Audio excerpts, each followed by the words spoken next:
Ben. Gotta get in, look. Get in. I know you got... Ben Shalom's just done like 5,000 interviews back to back. Hasn't stopped since he's got here. Hasn't eaten. Hasn't even had a drink.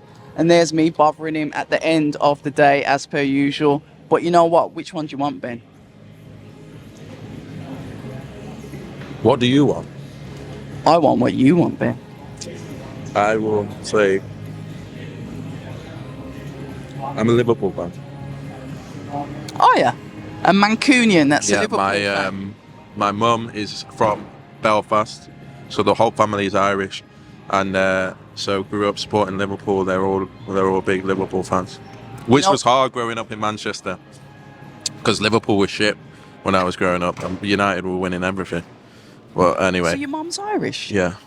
Now that I didn't know. Yeah. So your mum's Irish. So what's your dad then? My dad is... This is going off on the tangent, sorry, but yeah. His background is sort of, I think it's like Middle Eastern Jewish, obviously with the name, but he grew up in Jamaica.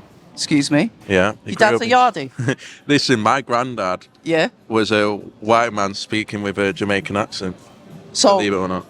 Right. And so was my uncle, so my dad's brother. My dad lived there when he was 9, or no, maybe early 7 or 8 till about 18, 19. But then they had to leave because of trouble. People that, if you know about Jamaican history, in the late 70s, there was a lot of trouble with it politically. There's like the JLP, and there was a lot of violence, so it wasn't safe. It really wasn't safe to be there anymore. So that's when everyone left. But we still go back quite a lot. I'm just trying to process this. Yeah. So your dad is Middle Eastern Hebrew. Well, yeah, back in the day. Okay. Yeah, like generations. How far? Oh, is that generations? I think so. Yeah, my dad. Yeah. So how did they end up in Jamaica? Because my granddad. Yeah.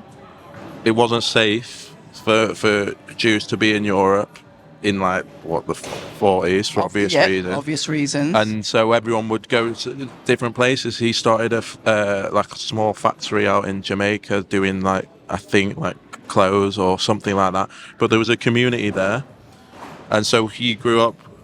He loved his horse racing. He loved his this and his that, and so he went to Jamaica. And so it wasn't just him. There was a few of them, and so there was a bit of a community in Jamaica, believe it or not. And so my dad went there when he was 8 or 9, and then went to school there. I think he was like the one white kid in the school, which is funny. But that's why we joke with him, because the education wasn't the same. So we joke that he's he's very laid back. You know what I mean? He's very laid back. So no, it's funny. It's mad history, really. How long was Granddad there for? Was Granddad born there? He was there. No, he was. When he did was he there. go there? In the 40s. 50s? Yeah. He was there from there. So a long time. Like it was home, and there's still like when we go back, we see where they lived, the house. We go. There's a place in Ligony in Kingston called Ligony, which is where John Barnes is from, actually. So he's from Kingston. Yeah. So it's mad, isn't it? But the capital. Yeah. Of Jamaica. Yeah. And so there's a tennis club there. My dad loves tennis, so we used to play at that tennis club. So we go back, and to me, it's the best place in the world. I think it's a different world, and there's no worries, and it's peaceful now, and it's mad. It is mad to think, because obviously I'm just from Manchester. I didn't realise. Well, you've just told me about two different blended cultures mad. there. It is so mad. My mum's Irish Catholic, so from a proper Irish family. My granddad was a Belfast boy with a Catholic business side, obviously, during the Troubles. So they had all sorts of nonsense, because it was like it was bad there as well. And then and then they met at university in Manchester. So they both come into and that's how I was created, I guess, which is why I'm so probably weird, because there's so many different things going on. So you're saying that when you mix the bloods up, that you get a bit not weird? I think it's good. It's good because I understand different cultures, and I've always been fascinated by different backgrounds, different religions, different people, and that's probably why I've ended up in boxing. It's like a massive melting pot, isn't it, of everything. Did your mum convert? No. to Judaism? No, they're not together anymore. Oh, sorry. My mum's proud Irish Catholic.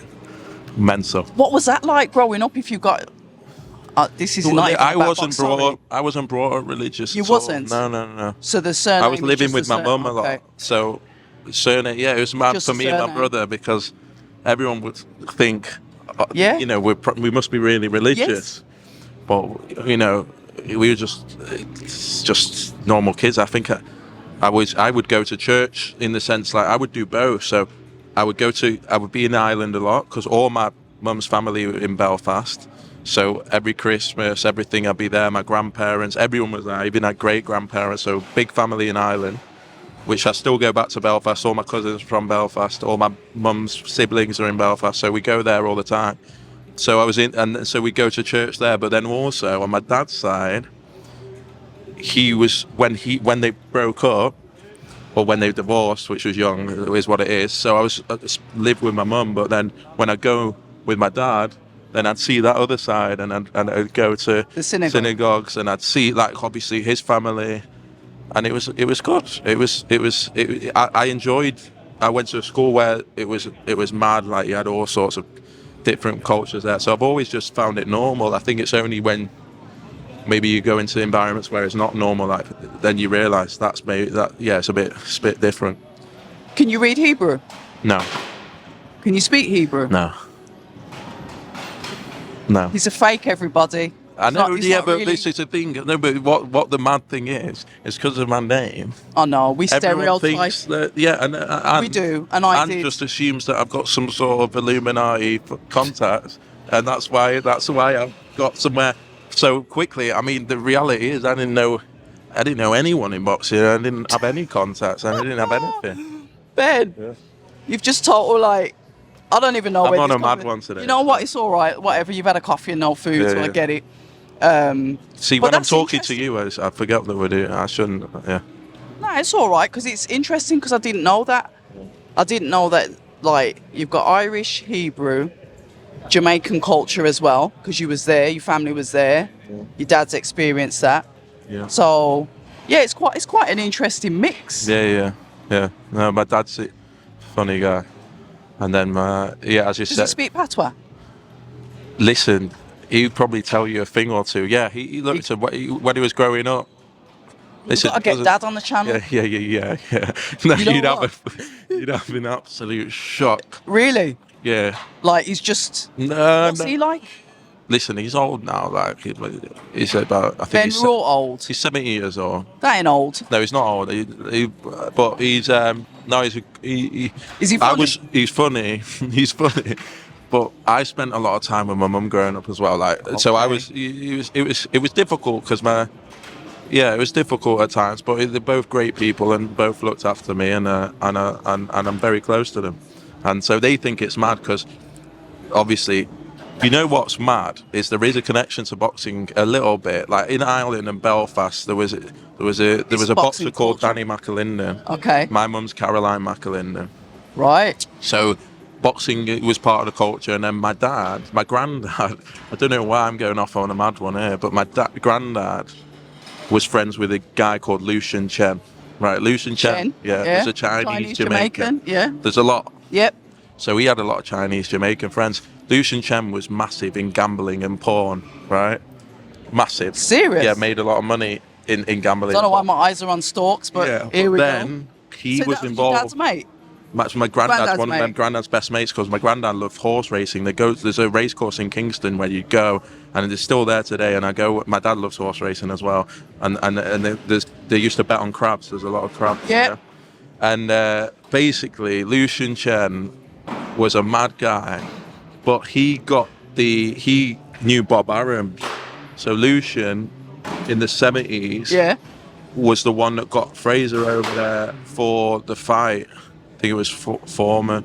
There was a fight in Kingston, and Lucian Bob Arum knows who Lucian Chen was. I remember I've spoken to Bob about it, and it was one of my granddad's best mates. Lucian's now dead now, so that was the only connection. But they. But it's still a connection. They couldn't believe that I was going into boxing. When I said I wanted to do boxing at 23, they were like, "Wow, you're mad," you know. But being mad is part of this sport, though, isn't it? Yeah. You can't be normal, can you? No. You've got to have something a little bit different about you. Yeah. It's a crazy world. Yeah, it's for certain people, isn't it? And there you have it, ladies and gentlemen. We've got our first history lesson on Ben Shalom. That is Hebrew by surname, but culturally quite mixed. That's got me. But we are here, Box Park, Wembley. Yeah. And what I will say, and I like it, is we started the year off running with the British shows. We had Sheffield 3 weeks ago, and now we're doing, the Oval, the usual, on Saturday. Yeah. Yeah, look, we recognised that there probably weren't that many British shows last year. Do you think, Ben? And so we've got a lot of British fighters, a lot of fighters now headlining for the first time, and activity is key. So we get it, and we want to put on as many nights as possible. Obviously, it's a huge test on Saturday night for Adam AZIM. It really is, and I think that's been overlooked. But as I say, delighted to start the year strong, and obviously got the big night at Albert Hall, the big night at Spurs. Hopefully announcing a night at in the Midlands extremely soon, which will be a huge night. So yeah, it's looking good. I'm excited. Great to be back. Yeah, and it's good to see. Like I said, I get it. I understand boxing is a global sport, but I'll always be a British fan first and foremost. So it's like the Saturday nights, turning on the TV at a normal time. If you're not there at the fights, it's nice to see them. Yeah, 100%. What I want to speak about is obviously Callum Simpson and Forrest coming back on so quickly after just being out 3 weeks ago.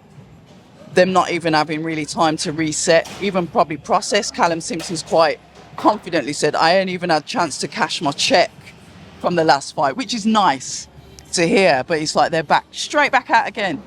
Yeah, to be honest, it was like, people chat a lot of shit, but when Vidal and Isaac went, and there was another big fight, because we've done a lot of promotion on that, and it was an investment, and there was another big fight that we were supposed to announce at that press conference. Interesting. And then one of them got injured just before it.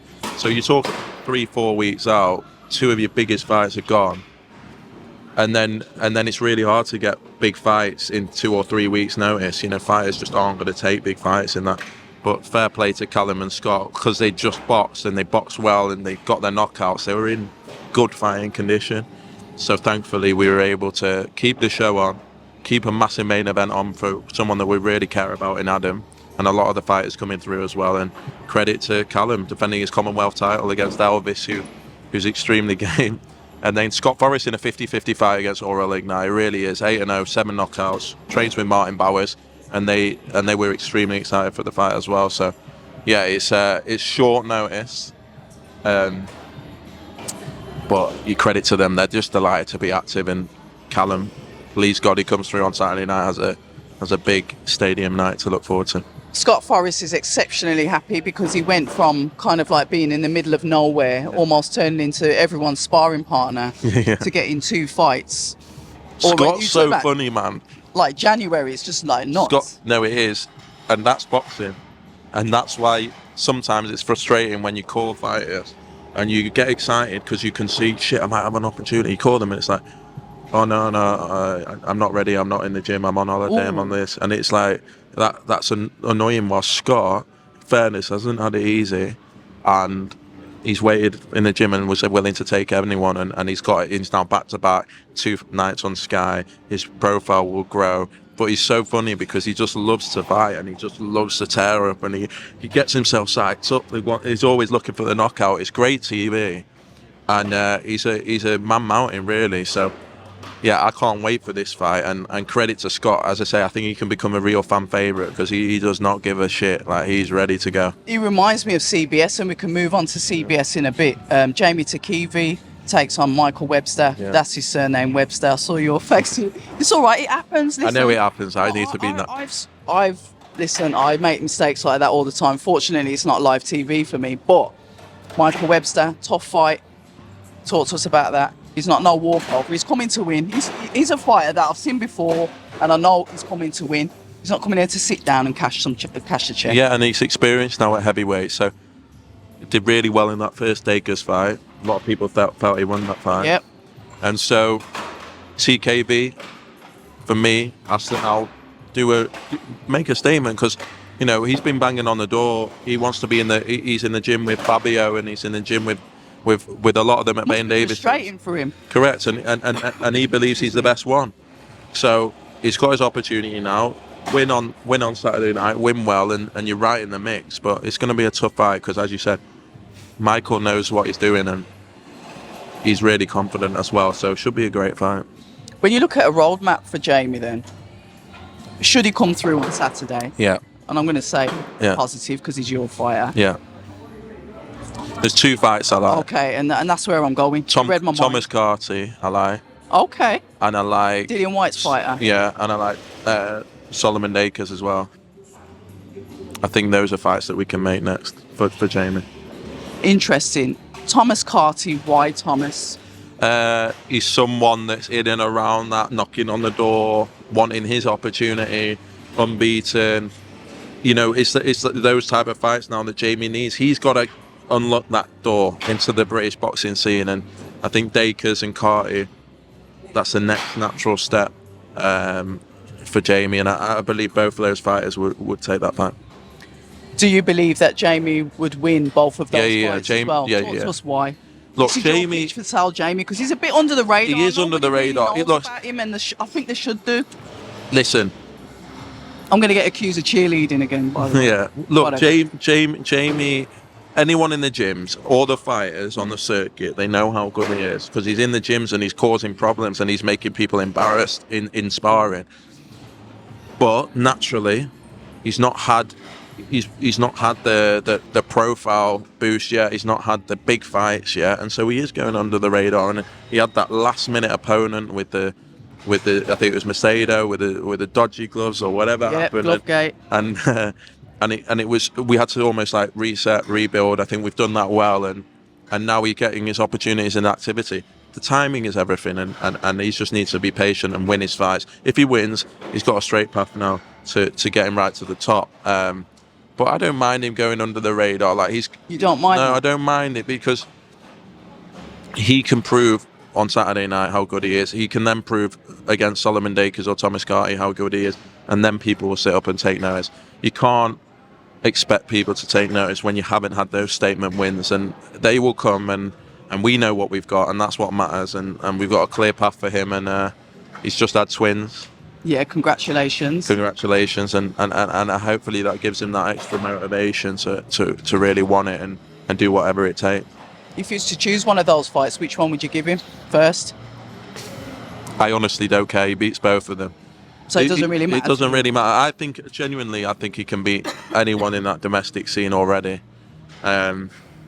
Just got to get him in the fights now, and that's why we get him on Sky, make it more attractive for the likes of Dakers and Thomas to want to fight Jamie TKB. You know, we at the opposite end of the scale, we know what it's like with Martin Bakole, where you've got a fighter that all the gyms know how good he is, but he hasn't got the profile, and so just doesn't generate the money to always get him the fights. And so our job is to get Jamie these slots on Sky, get him built, get him some decent wins so that he can attract those names, and hopefully after Saturday night he'll be able to. When you talk about profile building, what about like in the boxing industry? I've seen a lot of fighters that have got, you know, the potential, etc. And you mentioned about building them, but is it a case of like if the public might see them a lot, but the public are not really feeling them? How do you work around that? Like you said, Martin Bakole, Billy Nelson is the loudest shouter for his fight, and fair play to him, because if he wasn't shouting, we wouldn't know. So how about like boxers' involvement in trying to really push those fighters out there, even if they're not fighting, building their profile regardless? No, and you are right. I think in sport, you've got the quiet one, you've got the angry one, you've got the funny one, and some people, you've got the flamboyant one, and some people will just generate numbers without even fighting. There's other fighters that, look, there's a hype machine behind Martin Bakole now because of his performances. And sometimes there's certain fighters that need those performances because they're not turning up in a Lamborghini and telling everyone that, you know, this and that. They're not giving you those viral moments. They're not rolling around on the floor. And that's fair enough, and not everyone's different. And so sometimes fighters like that, the old school fighters, have to prove it in the ring and create their moments in the ring. And so we'll do whatever it takes. But I think with Jamie, he needs some standout performances. Okay. And we can only give him the opportunities, and he's gonna then have to. Oh, fuck off. Sorry. It's all right. And then he's gonna have to knock them down. I don't care. It's not me on the other end of the phone. Nah. You can tell him what you like. Fair enough. So, all right then. So you're giving him that opportunity, put himself out there and start to build his profile. Let people see who he is and see what he's capable of. Then it should hopefully help other promoters start salivating over, okay, let's have him. Let's have a bit of him. Yeah. You know, Thomas Cartier, I think he's obviously promotional free. Obviously, Dacres is with Queensbury. Yeah. I know that with everything with Riyadh season, you guys can get these fights on. It doesn't matter anymore, does it? No, not really. That's a bit of a myth now. It's gone, hasn't it? I think so. Yeah, it has.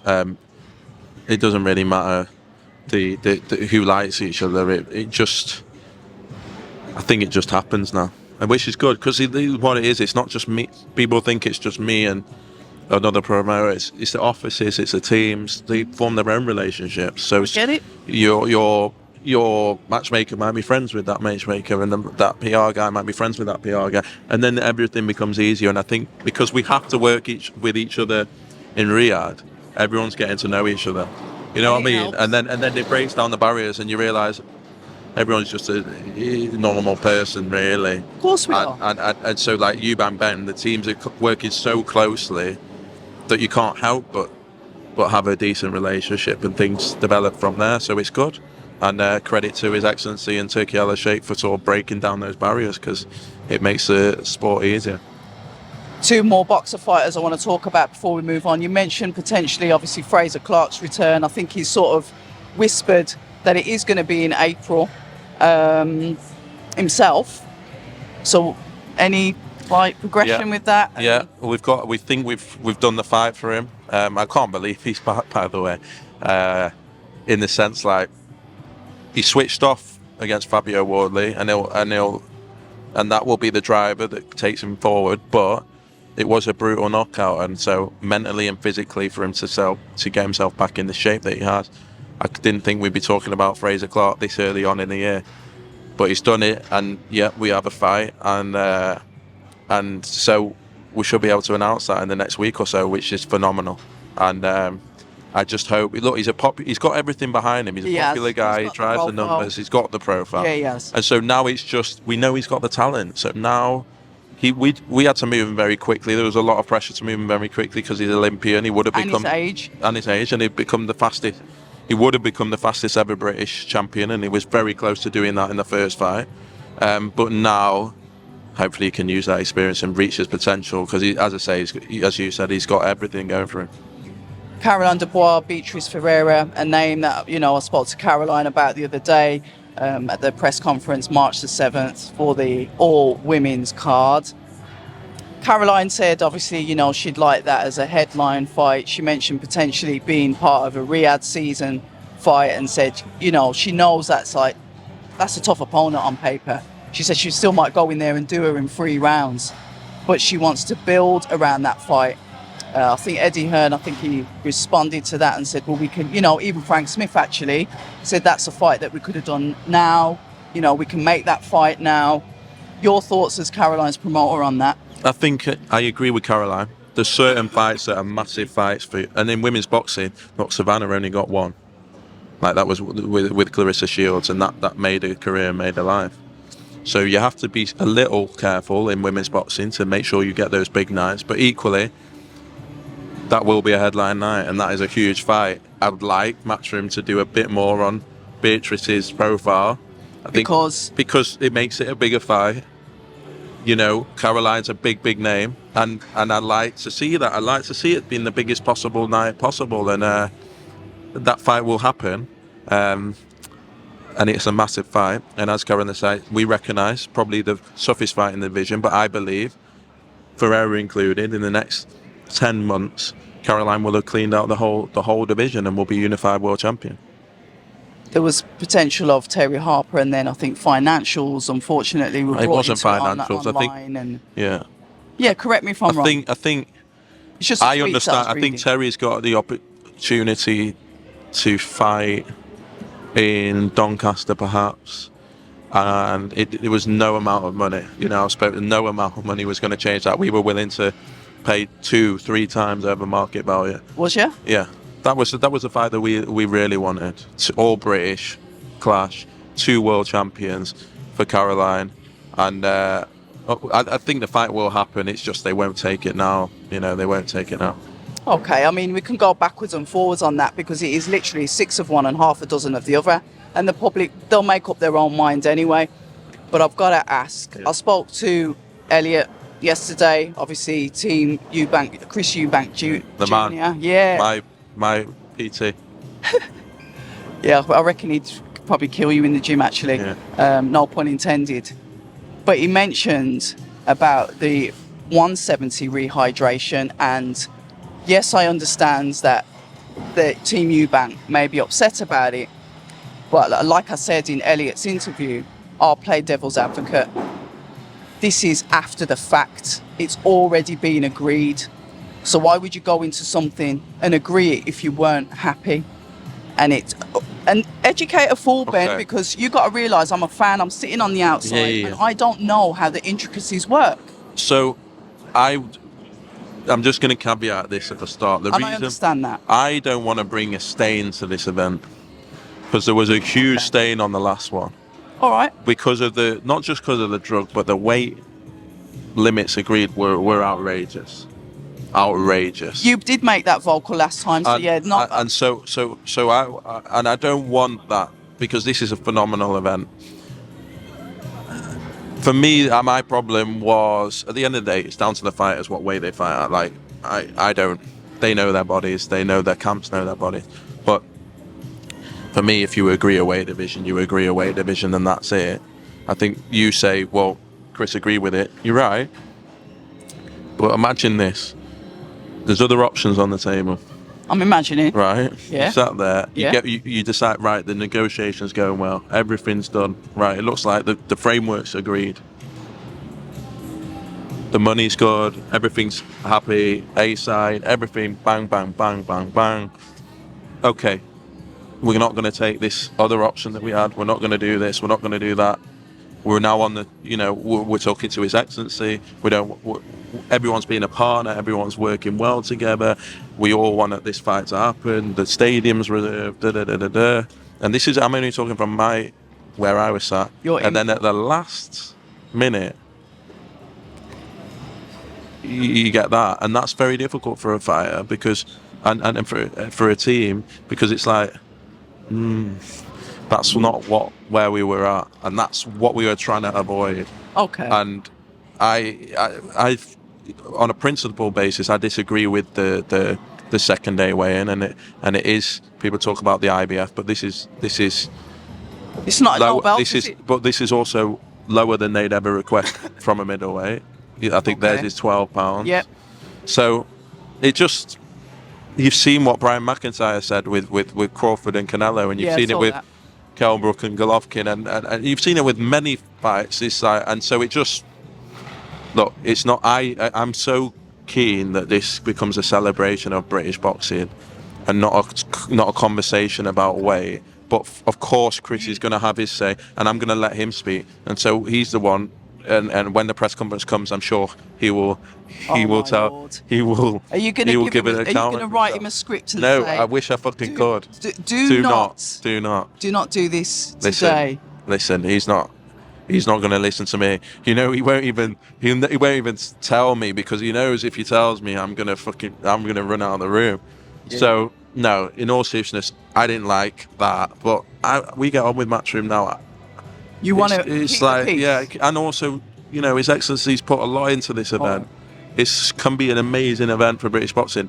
Does it need to be stained by this? Do I agree with it? No. And do I want it to ever happen again? No. And that's it. That's all I've got to say about it. Us fans will look at the whole picture, and it's what people do, and we'll find something, and will grab onto it, and it will feed At itself. the end of the day, that's and what it numbers. turns. That's what does numbers. Yeah. So people are talking about the fight anyway. I don't need to get involved in that. That's you guys' decision. I would just say, well, what if it was this way? Why?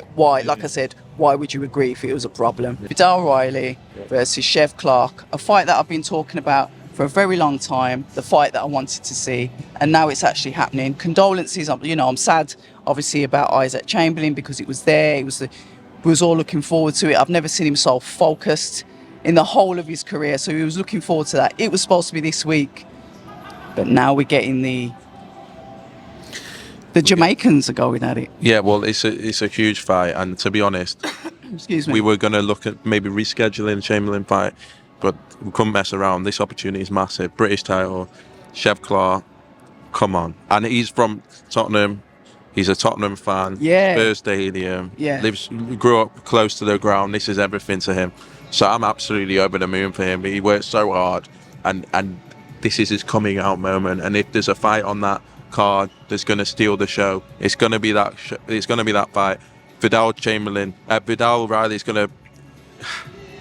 He's going to make a huge statement. I literally. He's going to make a huge statement. I can't wait for it. Yeah. I'm really excited about that fight. And also, before we go, I want to say a massive credit to Chris Smith that's going in against the puncher that it seems to be a little bit of a dark horse in the cruiserweight division because in America they don't really take that much notice of him. But potentially another grueler for both of them. Yeah, Glanson's really. I remember he came over to the Bournemouth fight. Chris Smith was fighting, and he was having it off with Chamberlain at the time. And I remember thinking, wow, he's got a bit about him, but he's also a world level big puncher coming off the back of a great win in Russia. Yeah, it's a great fight. But Chris can't be bothered with anything else now. He's been to the mountain. He's climbed the mountain. He's stayed at the mountain. He's defended the world titles. He's been in unifications. He wants big nights under the lights, and this is a great fight. It's just a fan-friendly fight. They're both gonna. Chris knows nothing else other than to give great fights. Brandon Glanson is on the front foot and he's going to be swinging from the rooftops. Yep. It's going to be unbelievable, but I'm confident Chris Smith will show his level, and then we can get back to fighting for world titles. But it's a great fight, and it's a fight that we made very last minute, and it's one out of nowhere. So I'm delighted, and Chris will have his travelling support. I'm sure we'll have 5,000 or 10,000 Bournemouth fans in the arena on that night, which will be great. And that's the thing. That's one of the things you did do. One of the careers that you've really moulded quite well is Chris Smith. Yeah. I like I said, as a fan, I'm happy to see all of you guys literally exchanging numbers, getting the fights on that we want to see. I hope there's still that competitiveness there as well, because that side of me wants to see the promoters say, no, I've got the best fighters. You can see, I've got the best fighters. And I still want to see that. I think we still have it. Holding hands and we love each other. I agree. I find it. I agree. I think it's. I don't know. I think the sport is. What's amazing is that, and we always wanted this, but we didn't. It's hard as a young kid coming in and trying to get everyone to change the way they work. There's a pecking order. You can't say, Frank, we're going to change the way you've worked for 50 years, and so Eddie, It's not going to happen. But when you have someone, the whole sport's been turned on its head now, everyone works together. That's great. As you said, you want that competitive edge. That's why you get up in the morning. And that's what makes the sport so great. At the end of the day, it's a competition. And it will continue because everyone's a competitor, and it will continue, and there'll be twists and turns, I'm sure. But may boxing win, and that's a note that I'm going to leave it on. Ben Shalom, thank you so much for your time. Enjoy fight night. Thank you. And I guess it's March. I'll see you now, because obviously you're out in Saudi. Yeah. Take it easy, Ben. Cheers. Thank you. People say I'm toxic, and honestly, I don't care.